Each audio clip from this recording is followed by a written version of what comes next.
Morning students,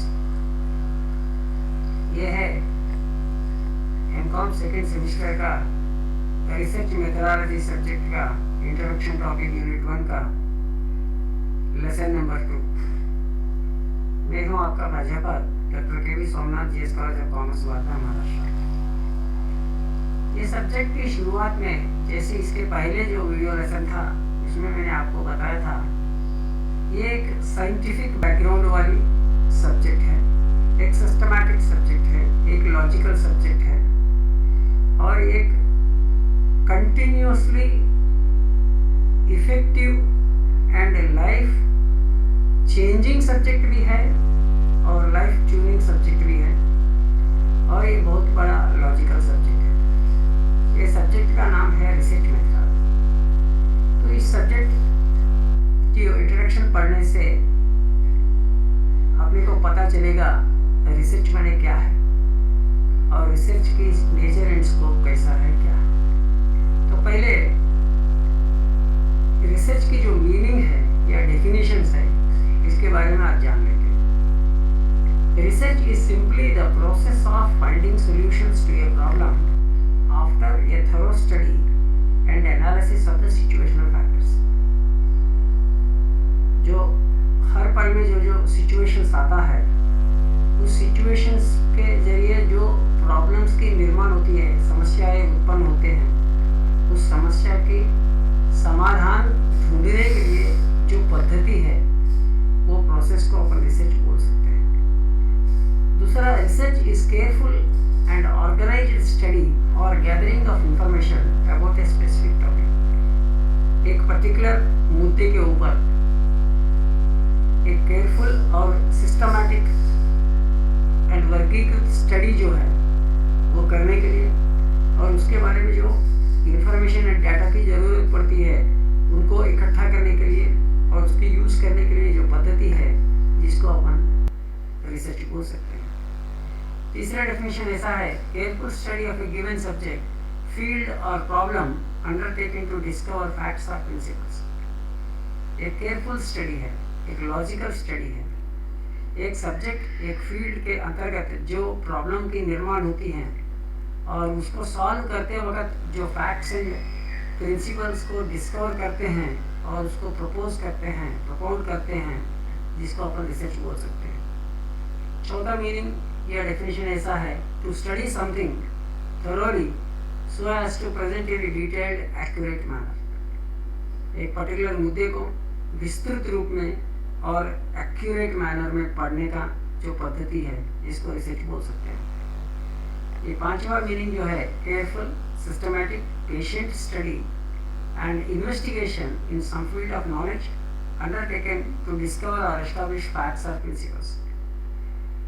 patient study in the sense एक क्षमता पूर्वक, एक सहन शक्ति से करने वाली जो इन्वेस्टिगेशन या अध्ययन जो होता है, एक सिस्टमैटिक एंड साइंटिफिक वे जो होता है और उसके अंतर्गत जो फैक्ट्स है, प्रिंसिपल्स है, इसको डिस्कवर करना जो है और नॉलेज को एक्सप्लोर करने की जो पद्धति है, जिसको अपन रिसर्च बोलते हैं। जैसे रिसर्च की वर्ड में दो वर्ड है, एक री है और एक सर्च है। सर्च माने ढूंढना, री माने अगेन।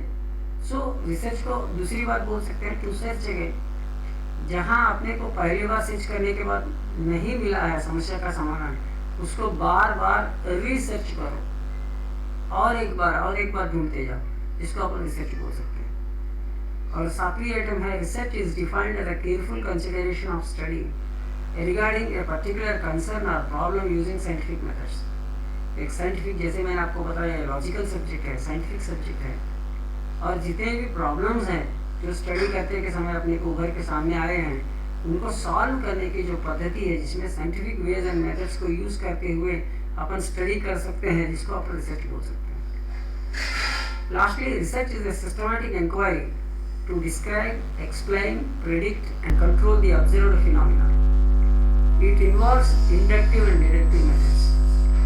एक सिस्टमैटिक इंक्वायरी है जिसके जरिए वर्णन करना, डिस्क्राइब करना, एक्सप्लेन करना, प्रेडिक्ट करना, अनुमान लगाना एंड कंट्रोल करना। जो डाटा और इंफॉर्मेशन हमने ऑब्जर्व किया है, जिसके ऊपर ये सभी बातें लागू करना। तो इसके लिए अपन इंडक्टिव एंड डिडक्टिव मेथड्स का अप्लाई कर सकते हैं। ठीक है, इतनी बातें हैं जो रिसर्च की मीनिंग और डेफिनेशन से कनेक्टेड है। अब अपन देखते हैं इसका गुण, कैरेक्टरिस्टिक्स ऑफ रिसर्च।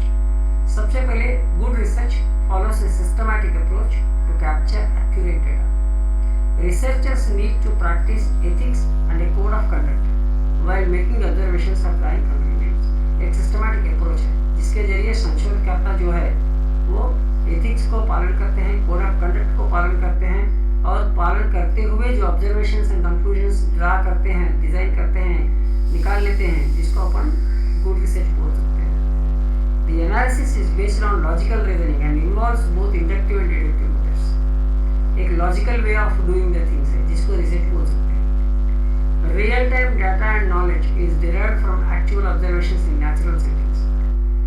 जो वास्तविक परिस्थितियों के ऊपर आधारित डाटा एंड इंफॉर्मेशन को डिराइव करना और उसके जरिए कैलकुलेशंस करना, जिसको अपन रियल टाइम बोलते हैं, तो उसको रिसर्च बोल सकते हैं। ये कैरेक्टरिस्टिक है, ये भी रहना चाहिए। There is an in-depth analysis for all data collected so that there are no anomalies associated with it. जितना हो सके उतना प्योर एंड परफेक्ट डाटा और in-depth analysis करने के लिए रिसर्च एक बहुत अभिन्न कैरेक्टरिस्टिक होना चाहिए। It creates a path for generating new questions. जैसे रिसर्च करते वक्त पहला जो प्रॉब्लम था अपने हाथ में, उसका सोल्यूशन मिल गया, लेकिन उसके सहारे से जो भी रिसर्च करते वक्त आपने को जो नए चुनौतियाँ, नए प्रॉब्लम जो होता है, उसके ऊपर भी समाधान ढूंढने के लिए एक काम हो सकता है। उसके अलावा कुछ नए क्वेश्चन जो निर्माण होते हैं वो भी रिसर्च के जरिए होता है। अगर वैसा होता है तो वो गुड रिसर्च माना जाता है। It is analytical and uses all the available data so that there is no ambiguity in inference. जो वर्णन करते हैं और जो कंक्लूजन्स ड्रा करते हैं, जिसके ऊपर जो भी एनॉमलीज एंड एम्बिग्यूटी नहीं होना, ये अच्छा रिसर्च की पहचान। Accuracy is one of the most critical aspects of research. The information must be accurate and correct. For example, laboratories provide a controlled environment to collect data. Accuracy is measured in instruments used. The calibrations of instruments are tools.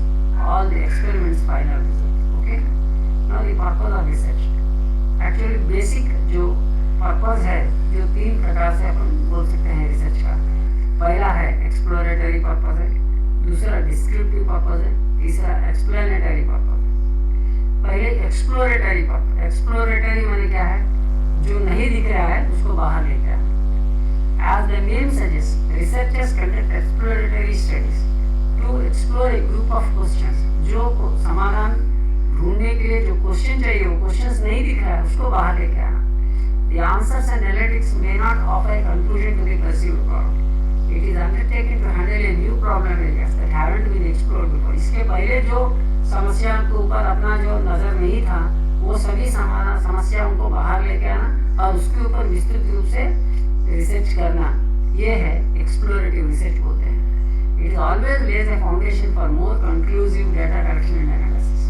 तो इसके लिए बहुत विस्तृत रूप से data collection और उसकी analysis की जरूरत पड़ती है। दूसरा है descriptive research. It focuses on expanding knowledge and current issues through a process of data collection. Descriptive studies describe the behaviour of a sample question और sample population. Only one variable is required to conduct the study. The 3 primary purposes of descriptive studies are describing, explaining, and validating the findings. For example, a study conducted to know if top-level management leaders in the 21st century possess the moral right to receive a considerable sum of money from the company profit. एक ethical and moral values के ऊपर जो research होता है, जिसको अपन descriptive बोल सकते हैं। वैसे current issues के ऊपर जो data collection होती है, उसको describe करते हुए जो data collection करना है और एक पर्टिकुलर सैंपल लेके उसके बिहेवियर के ऊपर जो रिसर्च करेंगे और जिसके डाटा एंड इंफॉर्मेशन कलेक्ट करेंगे, उसको हम बोल सकते हैं डिस्क्रिप्टिव रिसर्च, यानी डिस्क्राइब करना। तीसरा है एक्सप्लेनेटरी, यानी एक्सप्लेनेशन देना।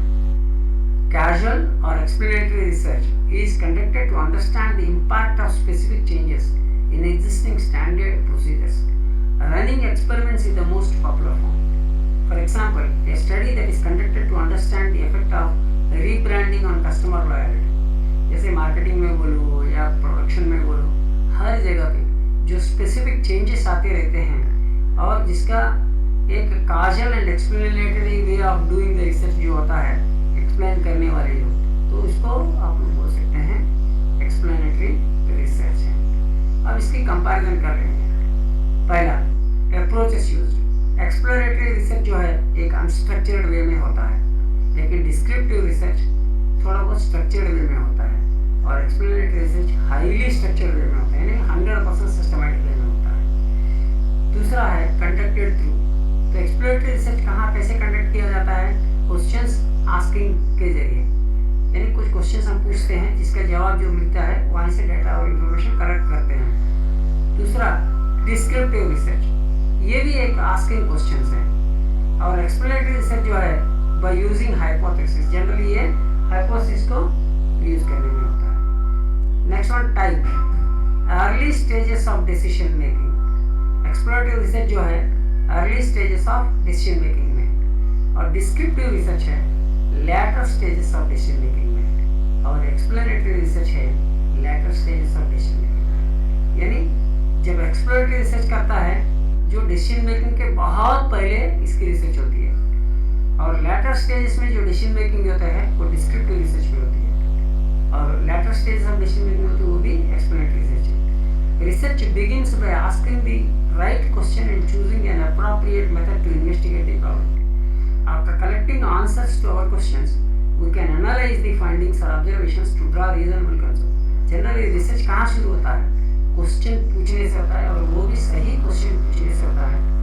और वो क्वेश्चन पूछने के बाद एक पर्टिकुलर इफेक्टिव मेथड को अपनाते हुए जिसके ऊपर समस्या की समाधान पाने के लिए जो इन्वेस्टिगेशन करता है, जिसको अपन रिसर्च की शुरुआत बोल सकता है। आफ्टर कलेक्टिंग आंसर्स, जो क्वेश्चंस के आंसर जो कलेक्ट करते हैं, फिर उसको एनालाइज करना, विश्लेषण करना, उसमें जो फाइंडिंग्स एंड ऑब्जर्वेशंस आता है उसको नोट करना, और उसके ऊपर एनालिसिस करना, और उसके ऊपर प्रोसेसिंग करते हुए डिसीजन मेकिंग करना, और एक कंक्लूजन पे आना, जिसको अपन बोल सकते हैं रिसर्च। तो रिसर्च की शुरुआत क्वेश्चन से ही होता है। वाई, जब तक why, when, where, how much ऐसे क्वेश्चंस नहीं होते तब तक रिसर्च शुरू नहीं होती है। तो every excellent research starts with questions and ends with some conclusions and observations and some suggestions or remedies for solving the prescribed problem or the question before us. I hope you understood it well. Thank you very much. Once again, stay safe and stay protected. All the best.